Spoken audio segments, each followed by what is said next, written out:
ಕುಣಿದಾವು. ತಂದನಾನ ತಾನ ತಂದನಾನ ಸ್ವಾತಿಯ ಮಳೆ ಹುಯ್ದು ಮುತ್ತುಗಳ ನೆನೆವಾಗಿ ಭೂತಾಯಿ ನೆನೆದು ಹರಸ್ಯಾಳು. ಮಾವು ಮಲ್ಲಿಗೆಯೊಳಗೆ ಸುಳಿದಾಡಿ ಎಳೆಗಾಳಿ ಕೋಗಿಲೆ ಕೂಗು ಎಂದು ಸರವಿಕ್ಕಿತೋ. ಅರಸರ ಕಥೆಯಲ್ಲ ಗುರುಗಳ ಮತಿಯಲ್ಲ ಬಿತ್ತಿ ಬೆಳೆದವರ ಪಾಡು ಹಾಡಾಯಿತೋ. ವೀರವ ಮಾಧವ ಕಾಣದ ಜನರು ಓದಲು ಅರಿಯದೆ ಗಾದೆ ಕಟ್ಟಿದರು.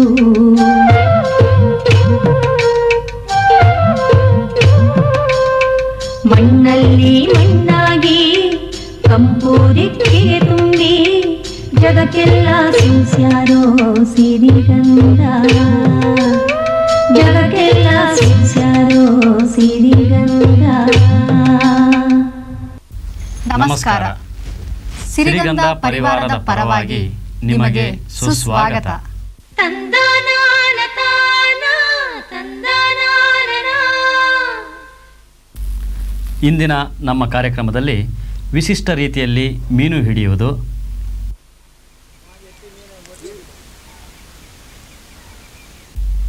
ಮೊಗವೀರರು ಆಚರಿಸುವ ಹೌಂದೆರಾಯನ ಓಲಗ,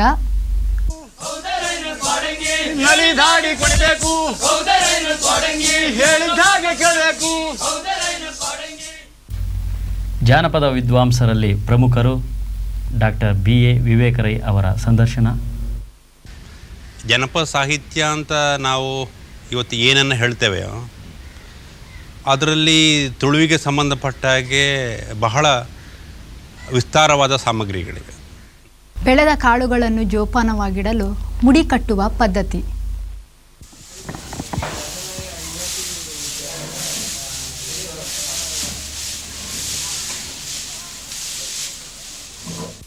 ತಂದನಾನ ತಾನ ತಂದನಾನ. ದಕ್ಷಿಣ ಕನ್ನಡದ ಕರಾವಳಿ ಎಂದಾಕ್ಷಣ ನೆನಪಿಗೆ ಬರುವುದು ಅಲ್ಲಿನ ಸುಂದರ ಸಮುದ್ರ ತೀರಗಳು ಮತ್ತು ಮೀನುಗಳು. ಮೀನು ಎಂದಾಕ್ಷಣ ತಿನ್ನುವವರ ಬಾಯಲ್ಲಿ ನೀರು ಬರಬಹುದಲ್ವೇ? ಸರ್ವೇ ಸಾಮಾನ್ಯವಾಗಿ ಮೀನು ಹಿಡಿಯುವುದು ಬಲೆ ಬೀಸಿ. ಆದರೆ ನಮ್ಮ ಜನಪದರು ಮೀನು ಹಿಡಿಯಲು ಅನೇಕ ವಿಶಿಷ್ಟವಾದ ವಿಧಾನಗಳನ್ನು ಅನುಸರಿಸುತ್ತಾರೆ. ಇಂತಹ ಒಂದೆರಡು ವಿಧಾನಗಳ ಬಗ್ಗೆ ಆಸಿಫ್ ಅವರಿಂದ ತಿಳ್ಕೊಳ್ಳೋಣ. ನಮ್ಮ ಜನಪದರ ಬದುಕಿಗೆ ನೈಸರ್ಗಿಕ ಸಂಪತ್ತೇ ಆಧಾರ. ರೈತ ಭೂಮಿಯನ್ನು ಬಗೆದು ಬೆಳೆ ತೆಗೆದರೆ ಮೀನುಗಾರ ನೀರನ್ನು ಬಗೆದು ಮೀನು ಹಿಡಿಯುತ್ತಾನೆ. ರೈತ ತನ್ನ ಬೆಳೆಗೆ ಮಳೆಯನ್ನು ಅವಲಂಬಿಸಿದರೆ ಮೀನುಗಾರರಿಗೆ ಸಾಗರದ ಅಬ್ಬರ ಉಬ್ಬರದ ಕಡೆಗೆ ಗಮನ.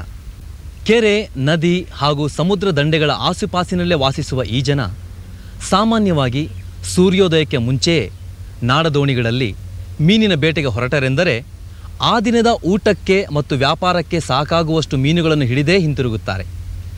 ನದಿಗಳ ರಭಸದ ಹರಿವು, ಸಮುದ್ರದ ಅಲೆಗಳ ಏರಿಳಿತಗಳ ಜೊತೆ ಸೆಣಸಾಡುವ ಇವರು ಮೀನು ಹಿಡಿಯಲು ಸಾಕಷ್ಟು ವಿಧಾನಗಳನ್ನು ಕಂಡುಕೊಂಡಿದ್ದಾರೆ. ಜನಪ್ರಿಯವಾಗುತ್ತಿರುವ ಈ ಮೀನುಗಾರಿಕೆಗೆ ಆಧುನಿಕ ವಿಧಾನಗಳಿದ್ದರೂ ಕೂಡ ನಮ್ಮ ಜನಪದರು ಇನ್ನೂ ಕೆಲವು ಸಾಂಪ್ರದಾಯಿಕ ವಿಧಾನಗಳನ್ನು ಅನುಸರಿಸಿ ಉಳಿಸಿಕೊಂಡು ಬಂದಿದ್ದಾರೆ.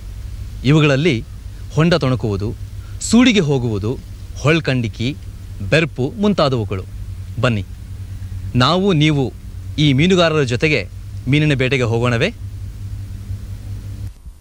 ಮಾನವ ಮೂಲತಃ ಕಲಾಜೀವಿ. ಜೀವನ ವಿಧಾನದಲ್ಲಿ ತನ್ನ ಕ್ರಿಯೆಗಳಲ್ಲಿ ವೈವಿಧ್ಯತೆಯನ್ನು, ಕಲಾತ್ಮಕತೆಯನ್ನು ಬಯಸುವವನು. ನಮ್ಮ ಜನಪದರಂತೂ ಸರಳ ಸುಂದರ ವಿಧಾನಗಳ ಮೂಲಕ ಬದುಕನ್ನು ಹೆಚ್ಚು ಸುಂದರಗೊಳಿಸಿಕೊಂಡವರು. ಅವರು ಮೀನು ಹಿಡಿಯುವ ವಿಧಾನಗಳು ಅಷ್ಟೇ ವೈಶಿಷ್ಟ್ಯಪೂರ್ಣವಾದವು. ತಾವು ಬದುಕುವ ಪರಿಸರದ ಪರಿಕರಗಳಿಂದಲೇ ಮೀನು ಹಿಡಿಯುವ ಅನೇಕ ಬಗೆಯ ಸಲಕರಣೆಗಳನ್ನು ತಯಾರಿಸಿಕೊಳ್ಳುವ ಬುದ್ಧಿವಂತರು. ಕೊರಳಿಗೆ ಎರೆಹುಳು ತುಂಬಿದ ತೆಂಗಿನ ಚಿಪ್ಪು ಕಟ್ಟಿಕೊಂಡು ನಡುಹೊಳೆಯಲ್ಲಿ ಸೊಂಟ ಮಟ್ಟದ ನೀರಿನಲ್ಲಿ ನಿಂತು ಎಡಗೈಯಿಂದ ನೀರಿನ ಮೇಲೆ ಬಡಿಯುತ್ತಾ ವಿಶಿಷ್ಟ ಲಯದಲ್ಲಿ ಧ್ವನಿ ತರಂಗಗಳನ್ನು ಉಂಟು ಮಾಡಿ ಆ ತರಂಗಗಳಿಂದ ಆಕರ್ಷಿತವಾದ ಮೀನುಗಳು ಹತ್ತಿರ ಬರುತ್ತಿದ್ದಂತೆ ಗಾಳ ಹಾಕಿ ಹಿಡಿದು ಬೆನ್ನಿಗೆ ಕಟ್ಟಿಕೊಂಡ ಬುಟ್ಟಿಗೆ ಹಾಕಿಕೊಳ್ಳುವ ವಿಧಾನ ದಕ್ಷಿಣ ಕನ್ನಡ ಜಿಲ್ಲೆಯಲ್ಲಿ ಹೆಚ್ಚಾಗಿ ಕಂಡುಬರುತ್ತದೆ. ಧ್ವನಿ ತರಂಗಗಳನ್ನೇಳಿಸಿ ಮೀನುಗಳನ್ನು ಹತ್ತಿರ ಸೆಳೆಯುವುದಂತೂ ನಿಜಕ್ಕೂ ಸೋಜಿಗದ ಸಂಗತಿ. ಆದರೆ ಇದು ಹೆಚ್ಚು ತಾಳ್ಮೆ, ಸಮಯ ಬೇಡುವ ವಿಧಾನವೂ ಹೌದು. ಬೆಳ್ಳಗ ಬೆಳಗಾಗಿ ಬೆಳ್ಳಿ ಮೂಡಲವಾಗಿ ಒಳ್ಳೊಳ್ಳೆ ಮೀನು ಗರಿಗೆದರಿ ಆಡ್ಯಾವ ಗರತಿ ಗಂಗವ್ವನ ಉಡಿಯಾಗ. ಬೆಳ್ಳನೆ ಬೆಳ್ಳಿಯಾಗಿ ಮಿಂಚುವ ಬಂಗಾರವಾಗಿ ಫಳಫಳಗುಟ್ಟುವ ಚಿತ್ರ ವಿಚಿತ್ರ ಬಣ್ಣ, ಆಕಾರ, ರುಚಿಗಳೊಂದಿಗೆ ಕಣ್ಣಿಗೆ ಸೊಂಪಾಗಿ ನಾಲಿಗೆಗೆ ತಂಪಾಗಿ ನೀರೂರಿಸುವ ಮೀನುಗಳಿಗೆ ಮನಸೋಲದವರಾರು. ಆ ತಳುಕು ಬಳುಕಿಗೆ, ಜಿಗಿದಾಟ ನೆಗೆದಾಟಗಳಿಗೆ ಗಳಿಗೆಗೊಮ್ಮೆ ಬಾಯಿ ಮುಚ್ಚಿ ಕಿವಿ ತೆರೆದು ಗುಳ್ಳೆ ಗುಳ್ಳೆಯಾಗಿ ಗಾಳಿ ಚಿಮ್ಮಿಸುವ ವೈಖರಿಗೆ ಮೀನು ತಿನ್ನದವರೂ ಮರುಳಾಗಬೇಕು ಅಲ್ಲವೇ?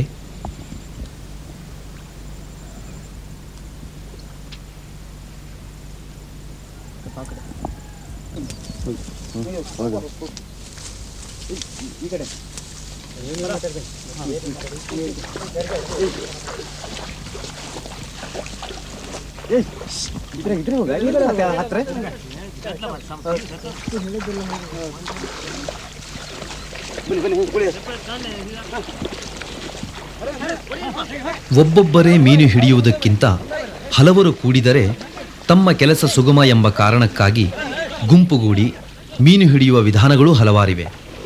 ಅಂತಹವುಗಳಲ್ಲಿ ಬೆರ್ಪು ಒಂದು.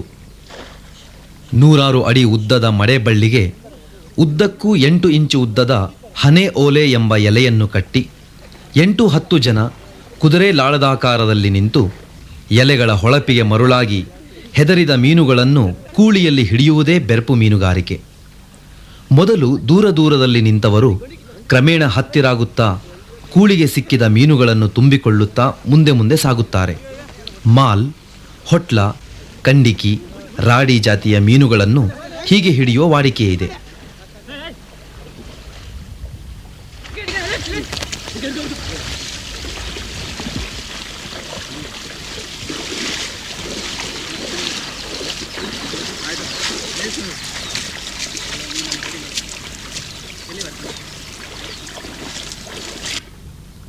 ಸೊಂಟದುದ್ದದ ನೀರಿನಲ್ಲಿ ಮೀನು ಹಿಡಿಯುವ ರೀತಿಯ ಹೊರತಾಗಿ ಮೊಣಕಾಲುದ್ದವೂ ಬರದ ಜೊಂಡು, ಕೆಸರು ತುಂಬಿದ ನೀರಿನಲ್ಲಿ ಮೊರ ಅಥವಾ ಕೊಂಗದಾಕಾರದ ಬೆತ್ತದ ಸಾಧನದಲ್ಲಿ ಮೀನು ಕಂಡಡೆಯಲ್ಲೆಲ್ಲ ಗೋರಿಕೊಂಡು ಬುಟ್ಟಿಗೆ ಸೇರಿಸುವ ವಿಧಾನವೂ ಒಂದಿದೆ.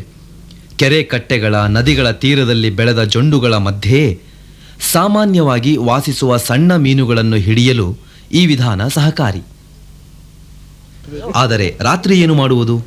ಚತುರ ಮೀನುಗಾರರು ಅದಕ್ಕೂ ಒಂದು ಉಪಾಯ ಕಂಡುಕೊಂಡಿದ್ದಾರೆ. ತೆಂಗಿನ ಮಡಲು ಮೊದಲಾದವುಗಳಿಂದ ತಯಾರಿಸಿದ ಸೂಡಿ ಅಂದರೆ ಪಂಜುಗಳನ್ನು ಹಿಡಿದು ಗುಂಪು ಗುಂಪಾಗಿ ನೀರಿಗಿಳಿಯುತ್ತಾರೆ. ಈ ಪಂಜಿಗೆ ಅವರು ಸೂಡಿ ಎನ್ನುವುದು. ಒಮ್ಮೆಲೆ ಹಲವಾರು ಕಡೆಗಳಿಂದ ಬೆಂಕಿಯ ಬೆಳಕನ್ನು ಕಂಡ ಮೀನುಗಳು ಹೆದರಿಯೋ ಮರುಳಾಗಿಯೋ ಮೈಮರೆತು ನಿಲ್ಲುತ್ತವೆ.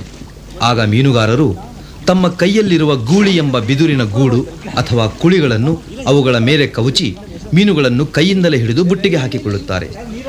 ಆದರೆ ಗಾಳಿ ಬೀಸುತ್ತಿದ್ದು ನೀರು ಕದಡಿದ್ದರೆ ಈ ವಿಧಾನದಲ್ಲಿ ಮೀನು ಹಿಡಿಯುವುದು ಕಷ್ಟ.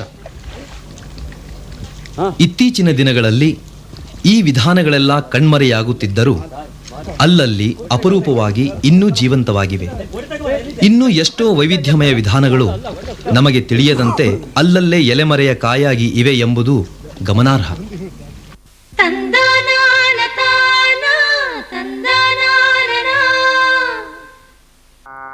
ನಾಡೋಜ ಎಚ್.ಎಲ್. ನಾಗೇಗೌಡರು ಬೆಂಗಳೂರು ಮೈಸೂರು ಹೆದ್ದಾರಿಯಲ್ಲಿ ನಿರ್ಮಿಸಿರುವ ಜಾನಪದ ಲೋಕ ಜನಪದರ ಸಮಸ್ತ ಬದುಕಿನ ವಿಸ್ಮಯಗಳನ್ನು ತೆರೆದಿಡುವ ಒಂದು ಅದ್ಭುತ ಲೋಕ. ವಿದ್ಯಾವಂತರಾದ ನಾಗೇಗೌಡರು ಯಾವ ಕಾಲಕ್ಕೂ ಹಳ್ಳಿಯನ್ನು ಬಿಡದೆ ಅದನ್ನು ಕಟ್ಟಿಕೊಂಡೇ ಬದುಕಿದವರು. ನೆಲಮೂಲ ಸಂಸ್ಕೃತಿಯ ವಿಹಂಗಮ ನೋಟ ನೀಡುವ ದೇಸಿ ಸಂಪತ್ತಿನ ಸಿರಿಭಂಡಾರ ಜಾನಪದ ಲೋಕ. ಗರಿಬಿಚ್ಚಿ ನಿಂತ ಗ್ರಾಮೀಣ ಭಾರತ ಈ ಜಾನಪದ ಲೋಕ.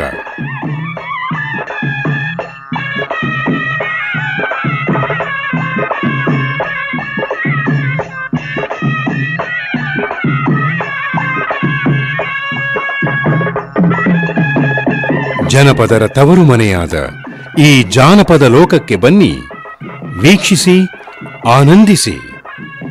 ವಿವರಗಳಿಗಾಗಿ ಸಂಪರ್ಕಿಸಿ ಕರ್ನಾಟಕ ಜಾನಪದ ಪರಿಷತ್ತು, ದೂರವಾಣಿ ಸಂಖ್ಯೆ 23605033, ಜಾನಪದ ಲೋಕ 08072201143. ತಂದಾನಾನ ತಾನ ತಂದಾನಾನ. ಪ್ರಕೃತಿಯ ಭಯಭೀತಿಯಿಂದ ಮನುಷ್ಯ ಅನೇಕ ದೇವರುಗಳನ್ನು ಸೃಷ್ಟಿಸಿಕೊಂಡ. ಈ ದೇವರುಗಳ ಆರಾಧನೆಯ ಸಂದರ್ಭದಲ್ಲಿ ಹೃದಯ ತುಂಬಿ ಭಕ್ತಿಯಿಂದ ಹಾಡಿದ, ಮೈದುಂಬಿ ಕುಣಿದ, ದೇವರ ತೃಪ್ತಿಗಾಗಿ ಅನೇಕ ರೀತಿಯ ಉಪಾಸನಾ ಕ್ರಮಗಳನ್ನು ಅನುಸರಿಸಿದ. ಇಂತಹ ಒಂದು ಸಂದರ್ಭದಲ್ಲಿ ಹುಟ್ಟಿದ ಕುಣಿತ ಔಂದೇರಾಯನ ಓಲಗ. ಶ್ರೀ ದಯಾನಂದ ಬಾಳ್ಕೂರ್ ಅವರು ಇದರ ಬಗ್ಗೆ ಇನ್ನೂ ಹೆಚ್ಚಿನ ಮಾಹಿತಿಯನ್ನು ಈಗ ನೀಡ್ತಾರೆ. ನಮ್ಮ ಜನಪದರು ದೇವತೆಗಳನ್ನು ಆರಾಧಿಸುವ ಕ್ರಮಗಳು ವೈಶಿಷ್ಟ್ಯಪೂರ್ಣವಾದುದು. ಉದಾಹರಣೆಗೆ ದಕ್ಷಿಣ ಕನ್ನಡ ಜಿಲ್ಲೆಯ ಕುಂದಾಪುರ ಪರಿಸರದಲ್ಲಿ ತುಳಸಿ ಪೂಜೆಯ ಸಂದರ್ಭದಲ್ಲಿ ಆಚರಿಸಲ್ಪಡುವ ಔಂದೇರಾಯನ ವಾಲ್ಗ ಎನ್ನುವ ಸಮೂಹ ನೃತ್ಯ ಆಕರ್ಷಕವಾದುದು. ಇದು ಬಯಲು ಸೀಮೆಯ ಭಾಗವಂತಿಕೆ ಮೇಳವನ್ನು ಹೋಲುತ್ತದೆ. ಈ ನೃತ್ಯದ ಲಯ, ನರ್ತಕರ ಭಾವ, ಭಂಗಿ, ಆವೇಶ ಎಂಥವರನ್ನು ಮಂತ್ರಮುಗ್ಧಗೊಳಿಸುವಂತಿದೆ. ಒಂದು ಅಲೌಕಿಕ ಪ್ರಪಂಚದತ್ತ ಕೊಂಡೊಯ್ಯುವಂತಿದೆ. ಹಿಂದೆ ಈ ಪರಿಸರದ ಪ್ರತಿಯೊಂದು ಹಳ್ಳಿಯಲ್ಲೂ ಇಂತಹ ಒಂದೊಂದು ತಂಡಗಳು ಇರುತ್ತಿದ್ದವು. ಆದರೆ ಇಂದು ಬಹುತೇಕ ಅವುಗಳೆಲ್ಲ ನಾಶವಾಗಿದ್ದು ಅಂಥ ಒಂದು ತಂಡ ನಮ್ಮ ಕುಂದಾಪುರ ತಾಲೂಕಿನ ಬೀಜಾಡಿ ಪರಿಸರದಲ್ಲಿ ಉಳಿದುಕೊಂಡಿದೆ.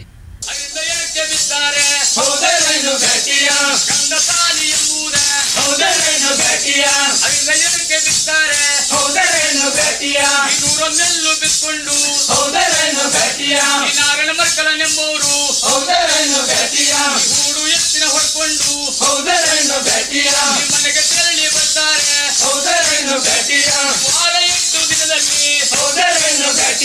ನಾರಾಯಣ ಮಕ್ಕಳ ನಿಮ್ಮೂರು ಹೊತ್ತಿನ ಮುಂಚೆ ಎತ್ಕೊಂಡು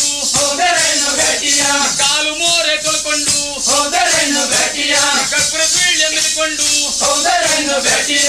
ಆಡಿ ಹೊಲಲ್ಲಿಟ್ಕೊಂಡು ಈ ಭೂಮಿ ಬಲದಿ ಬರುವಾಗ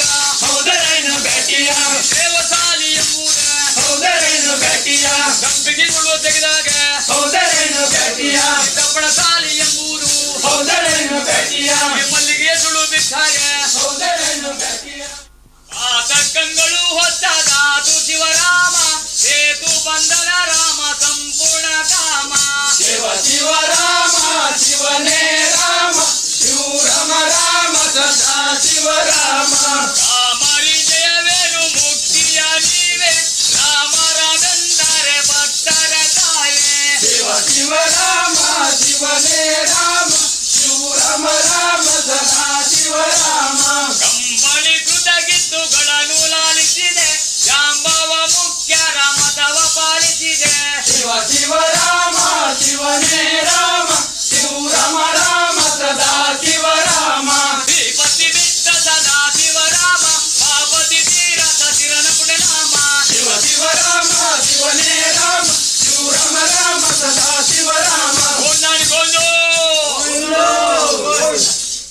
ನಾರಾಯಣ ಹರಿ ನಾರಾಯಣ ನಾರಾಯಣ ಹರಿ ಲಕ್ಷ್ಮೀ ನಾರಾಯಣ ವಸುದೇವ ಭಾರವನು ಹಲು ಜನಿಸಿದ ವಸುದೇವಾನಂದನ ಶ್ರೀಕೃಷ್ಣ ಹರಿಯ ನಾರಾಯಣ ಹರಿ ನಾರಾಯಣ ನಾರಾಯಣ ಹರಿ ಲಕ್ಷ್ಮೀ ನಾರಾಯಣ ಜ್ಞಾನಮ ಚಂದ್ರ ಮುನಿಗಳಿಗರುಳಿದ ಜ್ಞಾನ ಸ್ವರೂಪನೆ ಶ್ರೀರಾಮಚಂದ್ರ ನಾರಾಯಣ ಹರಿ ನಾರಾಯಣ ನಾರಾಯಣ ಹರಿ ಲಕ್ಷ್ಮೀ ನಾರಾಯಣ ಮಾನಿನಿಯರುಗಳ ಮನೆ ಮನೆ ದಂಡೆಯ ದಾಸವಿ ಗುಂಡನು ಶ್ರೀಕೃಷ್ಣ ಹರಿಯ ನಾರಾಯಣ ಹರಿ ನಾರಾಯಣ ನಾರಾಯಣ ಹರಿ ಲಕ್ಷ್ಮೀ ನಾರಾಯಣ ಸೋದರನ ಕೊಡಂಗಿ ಶಾಲಿವಾರನ ಕೊಡಂಗಿ ಸೋದರನ ಕೊಡಂಗಿ ಕೋಡಿಬಾರನ ಕೊಡಂಗಿ ಸೋದರನ ಕೊಡಂಗಿ ಶ್ರದ್ಧಾಗೆ ಕೆಡಬೇಕು ಸೋದರನ ಕೊಡಂಗಿ ಶ್ರದ್ಧಾಗೆ ಕೆಡಬೇಕು ಸೋದರನ ಕೊಡಂಗಿ ನೀನು ಸ್ವಾಮಿ ಭಕ್ತನು ಸೋದರನ ಕೊಡಂಗಿ ನೀನು ಸ್ವಾಮಿ ಭಕ್ತನು ಸೋದರನ ಕೊಡಂಗಿ ಭಕ್ತರ ಮುಂದೆ ಬರಬೇಕು ಸೋದರನ ಕೊಡಂಗಿ ಹೇಳಿದಾಗ ಕೇಳಬೇಕು ಸೋದರನ ಕೊಡಂಗಿ ಎಲ್ಲ ಭಾಗ ಕೇಳಬೇಕು ಸೋದರನ ಕೊಡಂಗಿ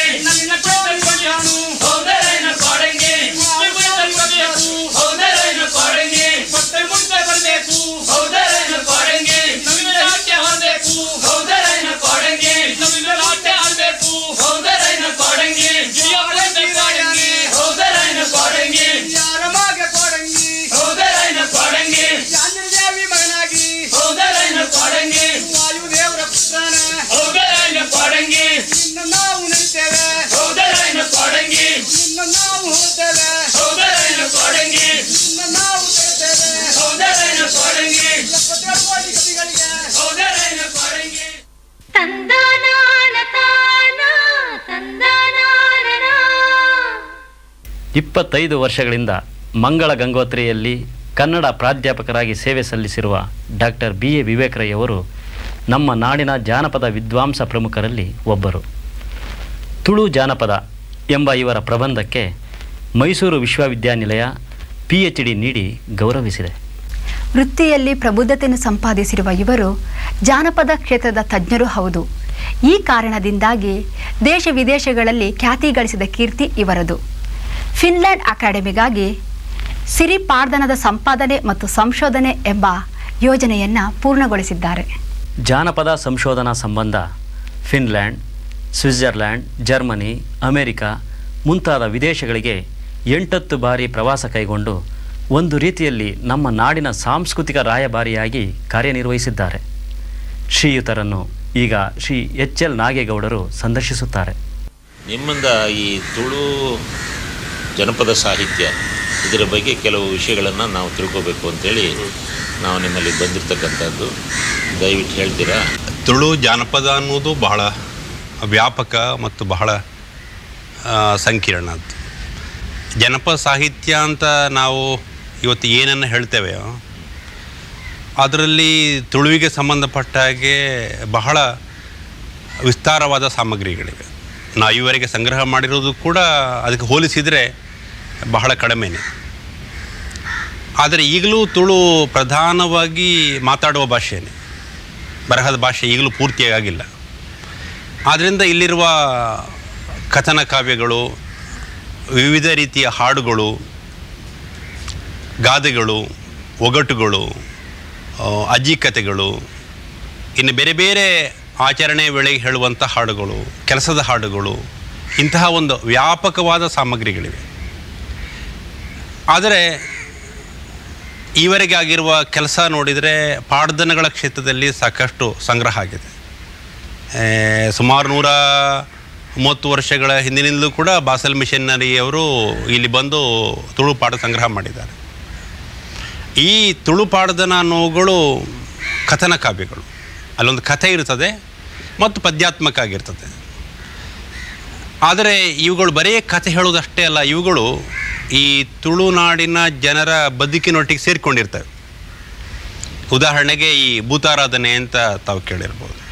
ಈ ಆರಾಧನೆ ಜೊತೆಗೆ ಈ ಕಥೆಯ ವಸ್ತು ಇರ್ತದೆ ಮತ್ತು ಆರಾಧನೆಯ ಒಟ್ಟಿಗೆ ಇದನ್ನು ಹಾಡ್ತಾರೆ. ಹಾಗೇನೇ ಬರೀ ಇದು ಆರಾಧನೆಯದ್ದೇ ಅಷ್ಟೇ ಅಲ್ಲ ಈ ಪಾಡ್ದನ ಅನ್ನುವಂಥದ್ದು. ಯಾಕೆಂದರೆ ಒಂದು ಕಾಲಕ್ಕೆ ಈ ಪಾಡ್ದನಗಳನ್ನು, ತುಳುವಿನ ಈ ಕಥನ ಕಾವ್ಯಗಳನ್ನು ಅದನ್ನು ನಾಟಿ ಕೀಳುವಾಗ ಹಾಡ್ತಾಯಿದ್ರು. ಭತ್ತದ ಗದ್ದೆಗಳಲ್ಲಿ ಈ ನೇಜಿ ಅಂತ ಹೇಳ್ತಾರೆ ನಮ್ಮಲ್ಲಿ, ಅದನ್ನು ಕೀಳುವಾಗ ಹಾಡ್ತಾಯಿದ್ರು. ಇದು ಕೇವಲ ಒಂದು ಮನೋರಂಜನೆಗೆ ಅಷ್ಟೇ ಅಲ್ಲ, ಕೆಲಸದ ಜೊತೆಗೆ ಈ ಹಾಡುಗಳೆಲ್ಲ ಸಂಬಂಧಪಟ್ಟಿತ್ತು. ಹಾಗೆ ಇನ್ನೊಂದು ಅಂಶ, ಈ ಮದುವೆಯ ಹಿಂದಿನ ದಿನ ಹೆಣ್ಣುಮಕ್ಕಳಿಗೆ, ಗಂಡು ಮಕ್ಕಳಿಗೆ ಈ ಮದರಂಗಿ ಅಂತ ಇಡ್ತಾರಲ್ಲ, ಆ ವೇಳೆ ಕೂಡ ಈ ಪಾಡ್ದನದ ಕೆಲವು ಹಾಡುಗಳನ್ನು ಹಾಡ್ತಾಯಿದ್ರು. ಆದರೆ ಏನು ವಿಶೇಷ ಅಂತ ಹೇಳಿದರೆ, ಇದು ಬರೀ ಹಾಡಲಿಕ್ಕಾಗಿದ್ದಂಥ ಸಾಹಿತ್ಯ ಆಗಿರಲಿಲ್ಲ. ಇದು ಅವರ ಮದುವೆ, ಅವರ ಕೆಲಸ ಮತ್ತು ಒಟ್ಟು ಅವರ ಬದುಕಿನೊಟ್ಟಿಗೆ ಸಂಬಂಧಪಟ್ಟ ಸಾಹಿತ್ಯ ಆಗಿತ್ತು. ಅದ ಕಾರಣ ಈಗ ಮದರಂಗಿ ಇಡುವಾಗ ಹಾಡುವಾಗ ಯಾವಾಗಲೂ ಈ ಪಾಡ್ದನದಲ್ಲಿ ಅಲಂಕಾರ ಮಾಡಿಕೊಳ್ಳುವಂತಹ ವರ್ಣನೆ ಬಂದರೆ ಆ ವರ್ಣನೆಯನ್ನು ಮಾತ್ರ ಮದರಂಗಿಡುವಾಗ ಹಾಡ್ತಾಯಿದ್ರು. ಅಂದರೆ ಈ ಅಲಂಕಾರ ಮಾಡುವಂತಹ ಒಂದು ಕೆಲಸ ಮದರಂಗಿ ಆದ ಕಾರಣ ಈ ಭಾಗವನ್ನೇ ಹಾಡ್ತಾ ಇರುವಂತಹ ಒಂದು ಸಂಬಂಧ ಇತ್ತು. ಹಾಗೇನೇ ಈ ನೇಜಿ ಕೀಳುವಾಗಲೂ ಕೂಡ ಅಷ್ಟೇ, ಅದು ಸಾಮಾನ್ಯವಾಗಿ ಹೆಣ್ಣುಮಕ್ಕಳು ತಮ್ಮ ಇಡೀ ಬದುಕಿನ ಒಂದು ಇಡೀ ವೃತ್ತಾಂತವನ್ನು ಈ ಕಥೆಯೊಟ್ಟಿಗೆ ಅವರು ಜೋಡಿಸ್ತಾ ಇದ್ರು. ಕಥನಗೀತೆ ಇಲ್ಲದೇ ಪಾಡ್ದನ ಇಲ್ಲ. ಪಾಡ್ದನಗಳೆಲ್ಲವುಗಳು ಗೀತೆಗಳೇ. ಆ ಕಥನಗೀತೆಗಳಲ್ಲಿ ಆಯಾ ಸಂದರ್ಭಕ್ಕೆ, ಉದಾಹರಣೆಗೆ ಮದರಂಗಿ ಹಾಕಿಕೊಳ್ಳುವಾಗ ಏನು ಸಂದರ್ಭ ಬಂದಾಗ ಹಾಡ್ತಾರೋ ಅದನ್ನೇ ಆ ಸಂದರ್ಭದಲ್ಲಿ ಕಥನಗೀತೆಯಲ್ಲಿ ಬರೋದನ್ನ ಅಲ್ಲಿ ಹಾಡ್ತಾರೆ. ಹಾಗಾಗಿ ಅವರಿಗೆ ಅದು ಬರೀ ಹಾಡುವಾಗಿರಲಿಲ್ಲ, ಅದು ಅವರ ಎಲ್ಲ ಬದುಕಿನ ಬೇರೆ ಬೇರೆ ಒಂದು ಸಂಭ್ರಮಗಳ ಒಂದು ರೀತಿಯಾಗಿತ್ತು ಈ ಥರ ಪಾಡ್ದನ ಹೇಳುವುದು ಅನ್ನೋದು. ತಂದಾನ ತಾನ ತಂದಾನ ನಾವು ಇಂದು 21ನೇ ಶತಮಾನದತ್ತ ಕಾಲಿಡುತ್ತಿದ್ದರೂ ನಮ್ಮ ರೈತರು ತಾವು ಬೆಳೆದ ದವಸ ಧಾನ್ಯಗಳನ್ನು ಸಂರಕ್ಷಿಸಿಡಲು ಇಂದೂ ಸಹ ಸಾಂಪ್ರದಾಯಿಕ ವಿಧಾನಗಳನ್ನು ಅನುಸರಿಸುತ್ತಿದ್ದಾರೆ ಎಂಬುದನ್ನು ವೈಚಾರಿಕವಾಗಿ ಯೋಚಿಸಿ ನೋಡಿದರೆ ಅವರ ವೈಜ್ಞಾನಿಕತೆ ಅರ್ಥವಾಗುತ್ತದೆ. ಇದರ ಬಗ್ಗೆ ಇನ್ನಷ್ಟು ಮಾಹಿತಿಯೊಡನೆ ಈಗ ನೋಡೋಣ.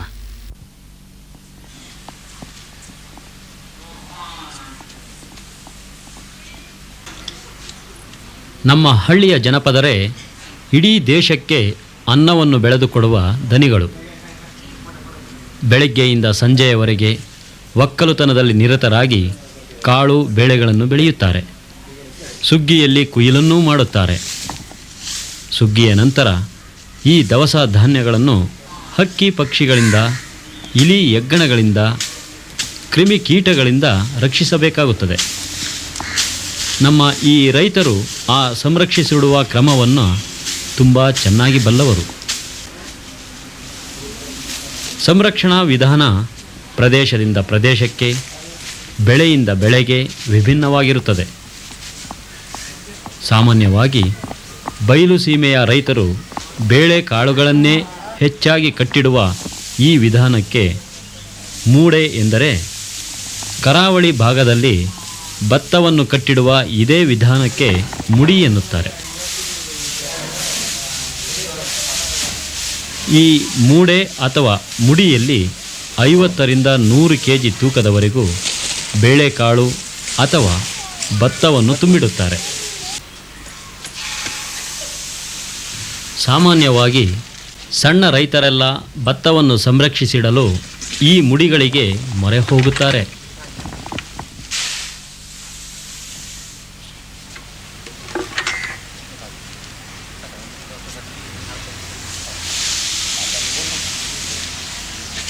ಭತ್ತದ ಹುಲ್ಲಿನಲ್ಲೇ ಜಡೆ ಮಾದರಿಯ ಹುರಿ ಮಾಡಿ ಮತ್ತೆ ಅದಕ್ಕೆ ಹುಲ್ಲಿನ ಹಾಸು ಕೊಟ್ಟು ಭತ್ತ ಅಥವಾ ದವಸ ಧಾನ್ಯಗಳನ್ನು ಅದರೊಳಗೆ ತುಂಬಿ ಸಾಧ್ಯವಾದಷ್ಟು ಗಾಳಿ ನುಗ್ಗದಂತೆ ಅತ್ಯಂತ ಜಾಗರೂಕತೆಯಿಂದ ಕಟ್ಟುವ ಮುಡಿ ಸಂರಕ್ಷಣಾ ಕ್ರಿಯೆಯಾದರೂ ಕಲಾತ್ಮಕತೆಯನ್ನು ಮೆರೆಯುತ್ತದೆ.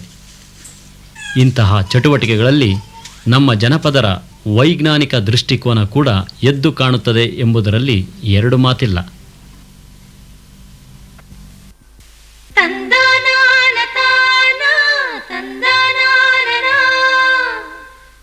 ಮುಂದಿನ ವಾರ ಮತ್ತೆ ಸಿರಿಗಂಧದಲ್ಲಿ ಇದೇ ಸಮಯಕ್ಕೆ ಭೇಟಿಯಾಗೋಣ.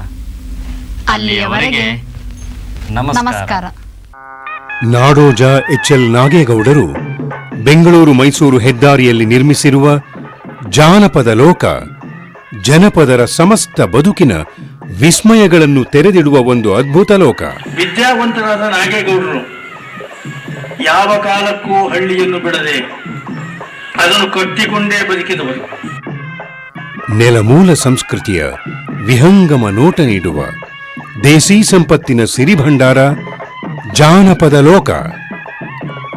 ಗರಿಬಿಚ್ಚಿ ನಿಂತ ಗ್ರಾಮೀಣ ಭಾರತ ಈ ಜಾನಪದ ಲೋಕ.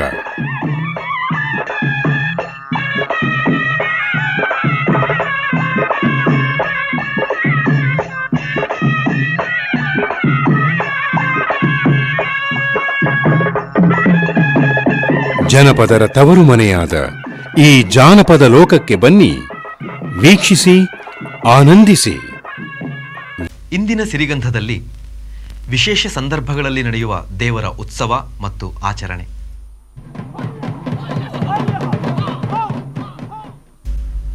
ಉತ್ತರ ಕರ್ನಾಟಕದ ವಾದ್ಯಮೇಳವಾದ ಕರಡಿ ಮಜಲು.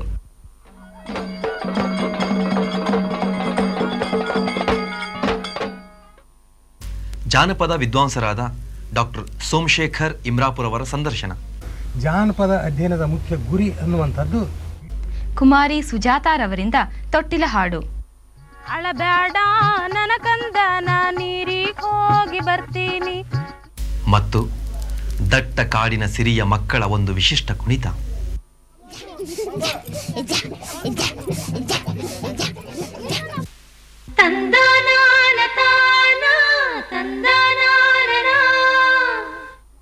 ಹಬ್ಬವು ಸಡಗರದ ಕ್ಷಣಗಳು. ಯಾವುದೇ ಊರ ಹಬ್ಬವು ಲವಲವಿಕೆಯಿಂದ ಕೂಡಿರುತ್ತದೆ. ಈ ಹಬ್ಬದಲ್ಲಿನ ಆಚಾರ ವಿಚಾರಗಳು ತಲೆತಲಾಂತರಗಳಿಂದ ಇಂದಿಗೂ ನಡೆದುಕೊಂಡು ಬಂದಿವೆ. ಹಬ್ಬದ ವಾತಾವರಣವನ್ನು ಅನುಭವಿಸಲು ಹಬ್ಬ ನಡೆಯುವ ಊರಿಗೆ ಹೋಗೋಣ.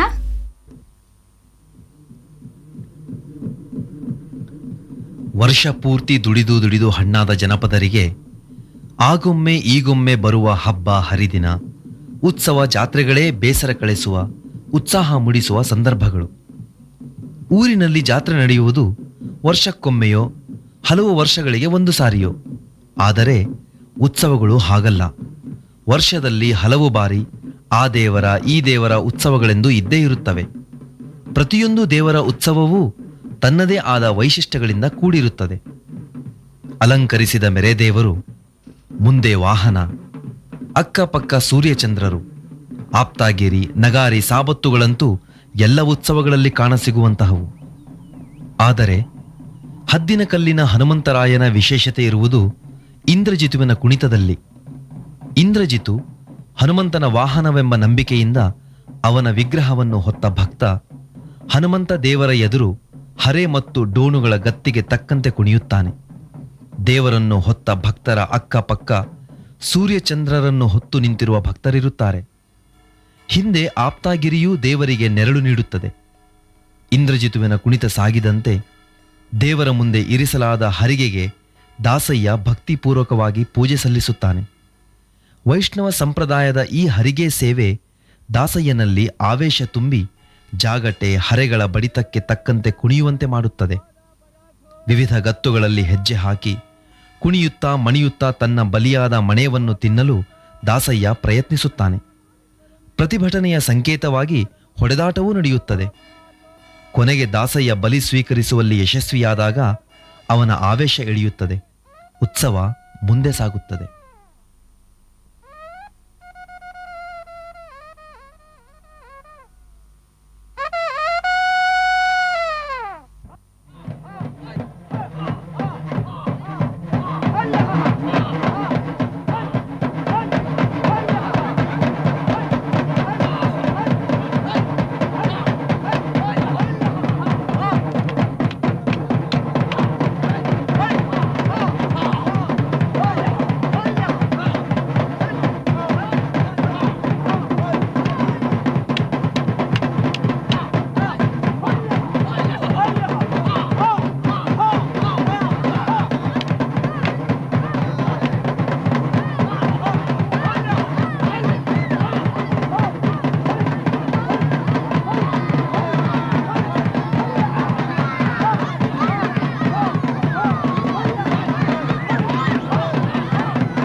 ನಮ್ಮ ಜನಪದ ಕಲೆಗಳಲ್ಲಿ, ಅದು ಉತ್ಸವದ ದಿನಗಳಲ್ಲಿ ತುಂಬಾ ಜನಪ್ರಿಯವಾಗಿರುವ ಮೇಳವೇ ಕರಡಿ ಮಜಲು.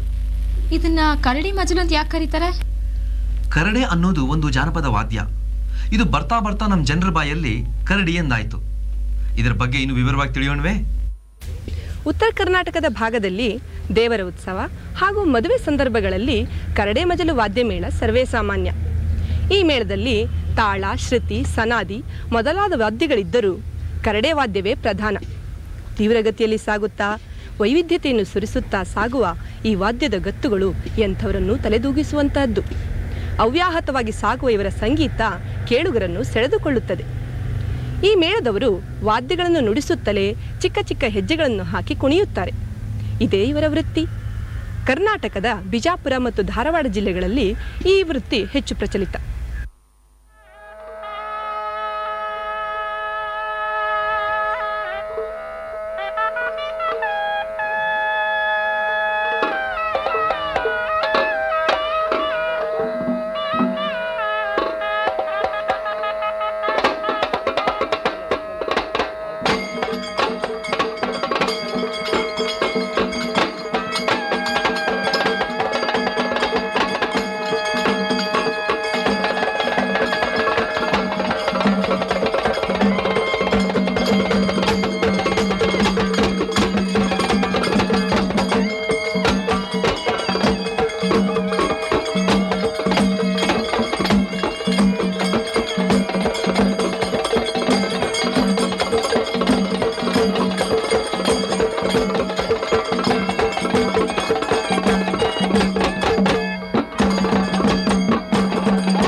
ನಮ್ಮ ನಾಡಿನಲ್ಲಿ ಜನಪದದ ಸಿರಿ ಹೇಗೆ ಸಮೃದ್ಧವಾಗಿದೆಯೋ ಹಾಗೆಯೇ ಇದರ ಬಗ್ಗೆ ಅಧ್ಯಯನ ಮಾಡಿರುವ ವಿದ್ವಾಂಸರಿಗೇನೂ ಕೊರತೆ ಇಲ್ಲ.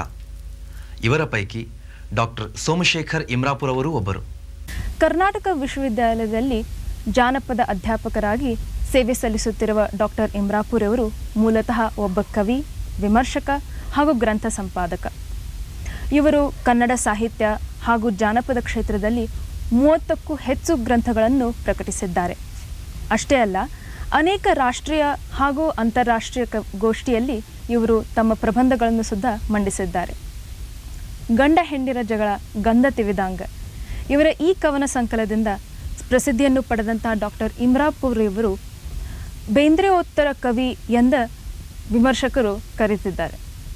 ಇಂಥ ಒಬ್ಬ ವ್ಯಕ್ತಿಯನ್ನು ಸಿರಿಗಂಧದ ವೀಕ್ಷಕರಿಗೆ ಭೇಟಿ ಮಾಡಿಸಲು ನನಗೆ ಖರೇನ ಭಾಳ ಸಂತೋಷ ಅನ್ನಿಸ್ಲಿಕ್ಕತ್ತದ. ಬರ್ರಿ ಇವ್ರನ್ನ ತಮ್ಮ ಧಾರವಾಡದ ಮನೆಯೊಳಗೆ ಭೇಟಿ ಮಾಡೋಣ ಅಂತ. ನಮಸ್ಕಾರ ಇಮ್ರಾಪುರ್ ಅವರ. ನಮಸ್ಕಾರ. ಇಂದಿನ ಈ ಸಂದರ್ಭದೊಳಗೆ ನಿಮಗೆ ಜಾನಪದ ಅಧ್ಯಯನದ ಮೂಲ ಉದ್ದೇಶ ಏನಿರಬೇಕು ಅಂತ ಅನ್ನಿಸ್ತದ? ಇವತ್ತಿನ ಸಂದರ್ಭದಲ್ಲಿ ಜಾನಪದ ಅಧ್ಯಯನ ಅನ್ನುವಂಥದ್ದು ಸಾಕಷ್ಟು ಎಲ್ಲ ಕಡೆಗೂ ಅದು ಎಲ್ಲ ಮಟ್ಟದಲ್ಲಿ ನಡೆದಿರೋದು ಎಲ್ಲರಿಗೂ ಗೊತ್ತಿದ್ದ ವಿಷಯ. ಆದರೆ ಜಾನಪದ ಅಧ್ಯಯನದ ಮುಖ್ಯ ಗುರಿ ಏನೈತೆ ಅನ್ನುವಂಥದ್ದನ್ನು ನಾವು ಸರಿಯಾಗಿ ತಿಳ್ಕೊಳ್ಳುವ ರೀತಿಯೊಳಗೆ ನಾವು ಸಫಲರಾಗಿಲ್ಲ ಅಂತನ್ನುವಂಥ ಒಂದು ಸಂಶಯ ನನಗೆ ವ್ಯಕ್ತ ಆಗ್ತದೆ. ಯಾಕಂತಂದರೆ ಜಾನಪದ ಅಧ್ಯಯನದ ಮುಖ್ಯ ಗುರಿ ಅನ್ನುವಂಥದ್ದು ಇಡೀ ದೇಶದ ಸಮಗ್ರತೆಯಲ್ಲಿ ಜಾನಪದ ಅಧ್ಯಯನದ ಪಾಲ್ಗೊಳ್ಳಬೇಕು ಅನ್ನುವಂಥದ್ದು ಮುಖ್ಯ ಗುರಿ.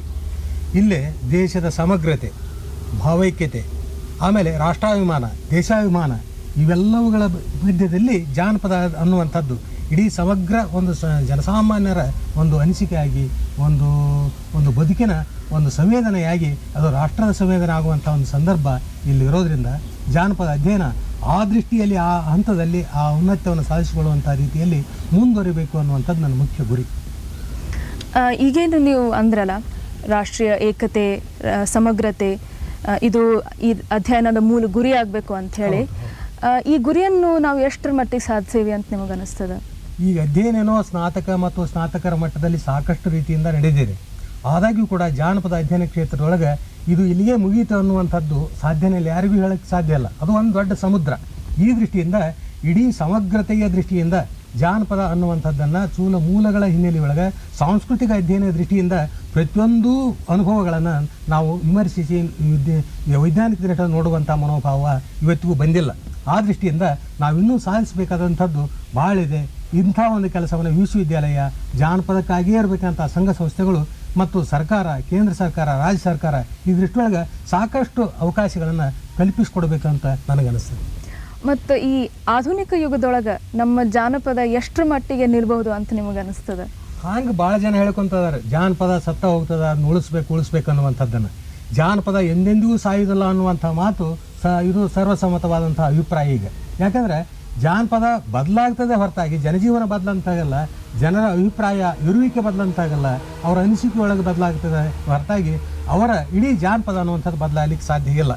ಯಾಕಂತಂದರೆ ಇಲ್ಲಿ ಪ್ರತಿಯೊಂದು ಕೂಡ ದಿನನಿತ್ಯದ ಸ್ಪಂದಿಸ್ತದೆ. ಆಧುನಿಕತೆಯ ಸಂಬಂಧಪಟ್ಟಂಥ ಅನೇಕ ಜಾನಪದ ಕಲೆಗಳು, ಜಾನಪದ ಕುಣಿತಗಳು, ಜಾನಪದ ಹಾಡುಗಾರಿಕೆ ಎಲ್ಲವೂ ಕೂಡ ಮಾರ್ಪಾಟಾಗುವಂಥ ಸಂದರ್ಭದೊಳಗೆ ಅದನ್ನು ಯಾವುದೇ ತಡೆ ಹಿಡಲಿಕ್ಕೆ ಆಗೋದಿಲ್ಲ.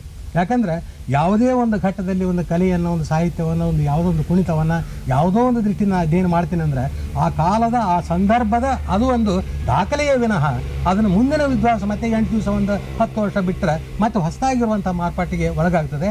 ಮಾರ್ಪಾಟಾಗುವುದೇ ಜಾನಪದ ಅಧ್ಯಯನದ ಒಂದು ವಿಶಿಷ್ಟ ಗುಣ ಅಂತನ್ನುವಂಥದ್ದನ್ನು ಭಾಳ ಮಂದಿಗೆ ಗೊತ್ತಿಲ್ಲ. ಹಳೇದು ಸತ್ತ ಹೋಗ್ತದೆ, ಉಳಿಸ್ಕೋಬೇಕು ಅಂತಾರಲ್ಲ, ಆ ಉಳಿಸ್ಕೊಳ್ಳೋ ಪ್ರಯತ್ನದಲ್ಲಿ ಯಾರು ಉಳಿಸ್ಕೊಳ್ಳೋಕ್ಕೂ ಹೋಗೋದಿಲ್ಲ. ಇಲ್ಲಿ ಏನು ಪ್ರಶ್ನೆ ಅಂತಂದ್ರೆ ಉಳಿದದ್ದು ಅದು ನಮಗೆ ಬದುಕಿಗೆ ನೇರವಾಗಿ ಸಂಬಂಧ ಬರ್ತದೆ. ಅದು ಯಾವುದೇ ಒಂದು ಪಳವಳಿಕೆಯಾಗಿ ಶಾಸ್ತ್ರವಾಗಿ ಉಳಿತಿದೆ, ಅದು ಮ್ಯೂಸಿಯಮ್ಗೆ ಹೋಗ್ತದೆ. ಮ್ಯೂಸಿಯಮದ ವಸ್ತುವಾಗಿ, ಅಧ್ಯಯನದ ವಸ್ತುವಾಗಿ ಅದು ಉಳಿತೈತೆ ಅಷ್ಟೇ. ಈ ದೃಷ್ಟಿಯಿಂದ ನಾವು ಈ ದೃಷ್ಟಿಯಿಂದ ನಾವು ಯಾವುದೇ ಜನಾಂಗದ ಅಧ್ಯಯನ ಸರಿಯಾಗಿ ನಾವು ಮಾಡಿಲ್ಲ. ಆ ದೃಷ್ಟಿಯಿಂದ ಇಡೀ ಜನಾಂಗದ ಬುಡಕಟ್ಟು ಜನಾಂಗಗಳ ಅಧ್ಯಯನವನ್ನು ವಿಶೇಷವಾದಂಥ ರೀತಿಯಲ್ಲಿ ಒಂದು ಕೋಟ್ಯಾನುಗಟ್ಟಲೆ ಖರ್ಚಾಗಬಹುದು. ಆ ದೃಷ್ಟಿಯಿಂದ ದೊಡ್ಡ ಯೋಜನೆ ಹಿನ್ನೆಲೆಯೊಳಗೆ ಸಮಗ್ರವಾಗಿ ಅಧ್ಯಯನ ಮಾಡಿದರೆ ಜಾನಪದ ಅಧ್ಯಯನ ಸಾರ್ಥಕ ಆಗ್ತದೆ ಅಂತನ್ನುವಂಥ ಮನೋಭಾವ ನಂದು.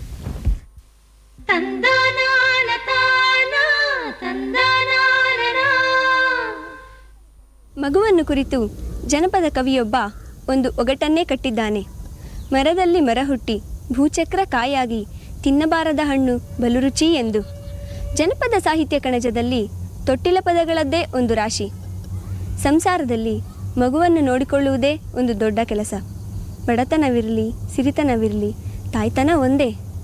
ತಾಯಿಯ ಒಡಲಿನಿಂದ ದನಿಯಾಗಿ ಅರಳಿ ಬರುವ ಸಾವಿರ ಸಾವಿರ ಸೊಲ್ಲುಗಳು ಮಗುವಿನ ಬಗೆಗೆ ತಾಯಿಗೆ ಇರುವ ಆಸೆ ಕನಸುಗಳನ್ನು ಹೊಮ್ಮಿಸುತ್ತವೆ. ಬನ್ನಿ ಈಗ ಕುಮಾರಿ ಸುಜಾತಾ ಅವರಿಂದ ಅಂತಹ ಒಂದು ತೊಟ್ಟಿಲ ಪದವನ್ನು ಕೇಳೋಣ. ಅಳಬ್ಯಾಡ ನನ್ನ ಕಂದ ನಾ ನೀರಿಗೆ ಹೋಗಿ ಬರ್ತೀನಿ, ಅಳಬ್ಯಾಡ ನನ್ನ ಕಂದ ನಾ ನೀರಿಗೆ ಹೋಗಿ ಬರ್ತೀನಿ, ನೀರಿಗೆ ಹೋಗಿ ಬರ್ತೀನಿ, ನಿಂಗ ನೀರಿ ನಂಗಿ ತರ್ತೀನಿ, ನಿಂಗ ಗೀರಿ ನಂಗಿ ತರ್ತೀನಿ. ಅಳಬ್ಯಾಡ ನನ್ನ ಕಂದ ನಾ ನೀರಿಗೆ ಹೋಗಿ ಬರ್ತೀನಿ, ಅಳಬ್ಯಾಡ ನನ್ನ ಕಂದ ನಾ ನೀರಿಗೆ ಹೋಗಿ ಬರ್ತೀನಿ.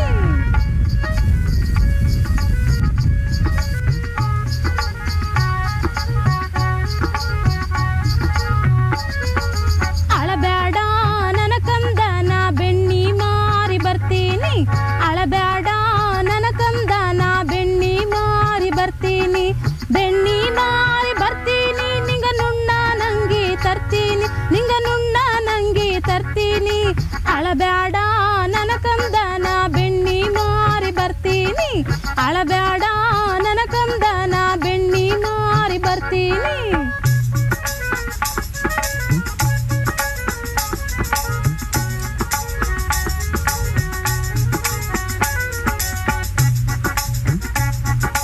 ಅಳಬ್ಯಾಡ ನನ್ನ ಕಂದ ನಾ ಮೊಸರು ಮಾರಿ ಬರ್ತೀನಿ, ಅಳಬ್ಯಾಡ ನನ್ನ ಕಂದ ನಾ ಮೊಸರು ಮಾರಿ ಬರ್ತೀನಿ, ಮೊಸರು ಮಾರಿ ಬರ್ತೀನಿ, ನಿಂಗ ಹಸಿರು ಅಂಗಿ ತರ್ತೀನಿ, ನಿಂಗ ಹಸಿರು ಅಂಗಿ ತರ್ತೀನಿ. ಅಳಬ್ಯಾಡ ನನ್ನ ಕಂದ ನಾ ಮೊಸರು ಮಾರಿ ಬರ್ತೀನಿ, ಅಳಬ್ಯಾಡ ನನ್ನ ಕಂದ ನಾ ಮೊಸರು ಮಾರಿ ಬರ್ತೀನಿ.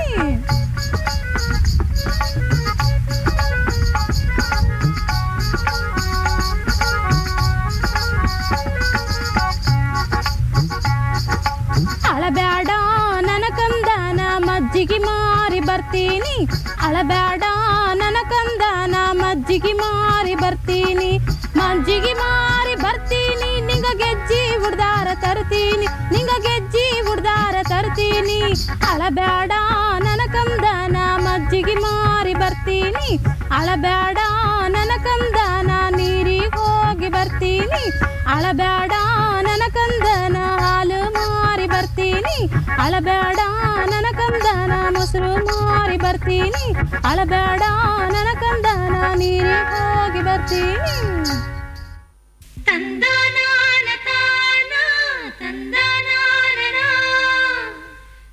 ದಟ್ಟ ಕಾಡಿನ ಸಿರಿಯ ಮಕ್ಕಳ ಒಂದು ವಿಶಿಷ್ಟ ಕುಣಿತ.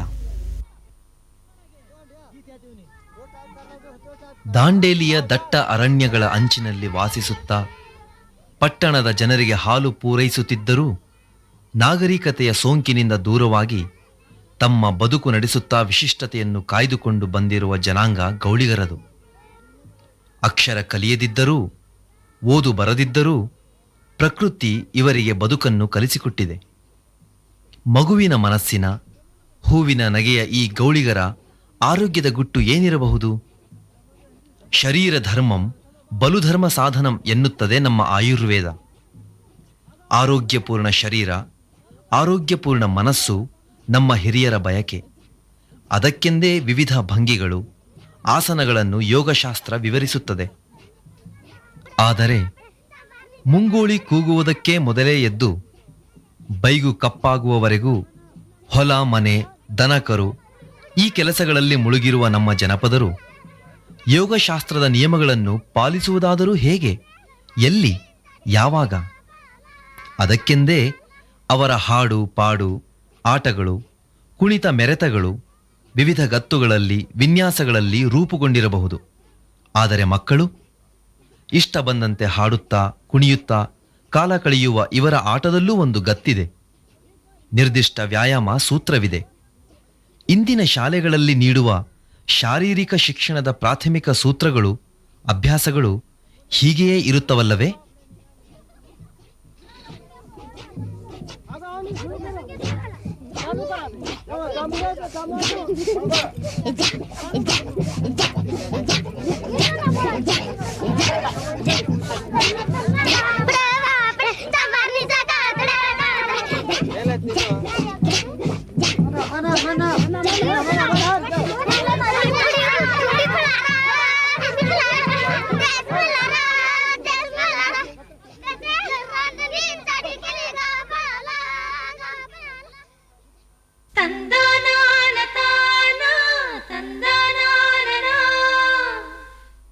ಸಮೃದ್ಧ ಸಂಸ್ಕೃತಿಯ ಈ ನಾಡು, ಲೆಕ್ಕಕ್ಕೆ ಮೀರಿದ ಜನಪದ ಕಲೆಗಳು, ರಂಗು ರಂಗಿನ ಜೀವನ, ವೈವಿಧ್ಯಮಯ ವಾದ್ಯಗಳು, ಹಬ್ಬ ಹರಿದಿನಗಳಿಂದ ತುಂಬಿ ಸಂಭ್ರಮವಾಗಿದೆ.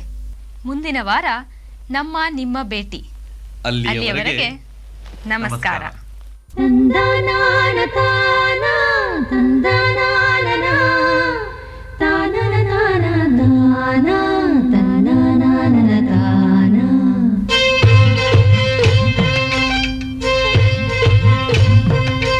ಕರುನಾಡ ಮೂಡಲಲ್ಲಿ ಬೆಳ್ಳಿರಾಯರು ಬೆಳಗಿ ಬಣ್ಣದ ನವಿಲು ಕುಣಿದಾವು.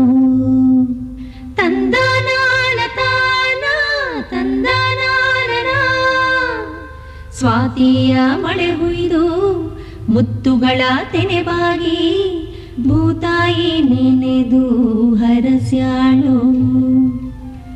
ಮಾವು ಮಲ್ಲಿಗೆಯೊಳಗೆ ಸುಳಿದಾಡಿ ಎಳೆಗಾಳಿ ಕೋಗಿಲೆ ಕುಹು ಎಂದು ಸರಬಿಕ್ಕಿತೋ. ಅರಸರ ಕಥೆಯಲ್ಲ, ಗುರುಗಳ ಮತಿಯಲ್ಲ, ಬಿತ್ತಿ ಬೆಳೆದವರ ಪಾಡು ಹಾಡಾಯಿತೋ. ವೇದವಾದವ ಕಾಣದ ಜನರು ಓದನು ಅರಿಯದೆ ಗಾದೆ ಕಟ್ಟಿದರು.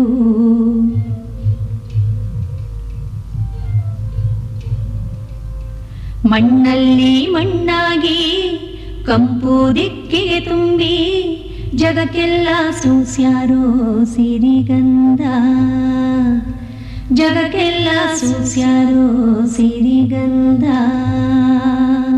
ತಂದನಾನ ತಾನ ತಂದನಾನ ತಾನನ ತಾನ ತಾನ